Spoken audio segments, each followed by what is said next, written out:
Man of masses young tiger NTR latest film Devara. Devara cinema box office ధర కలెక్షన్స్తో దూసుకెళ్లిపోతుంది. From day one నుంచి కూడా solid కలెక్షన్స్తో box ఆఫీస్ని బద్దలు కొడుతుంది. ఎన్టీఆర్ గారు దేవరా సినిమాతో రేర్ ఫీట్ని అయితే సాధించారు. 10 ఇయర్స్ నుంచి కూడా ఒక్క ఫ్లాప్ కూడా లేకుండా సక్సెస్కి కేర్ ఆఫ్ అడ్రస్గా మారారు ఎన్టీఆర్ గారు.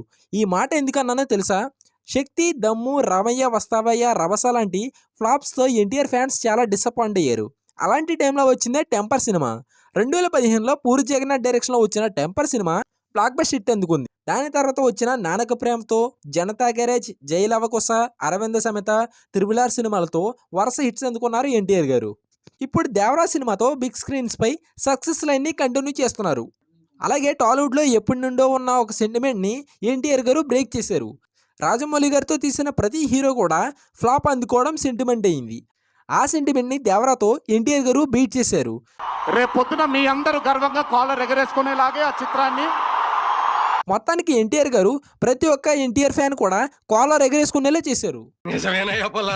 ఇలాంటి సినిమా అప్డేట్స్ కావాలంటే మా సినిమా గురించి ఛానల్ని సబ్స్క్రైబ్ చేసుకోండి and hit the bell icon. Okay, we will meet in the next class.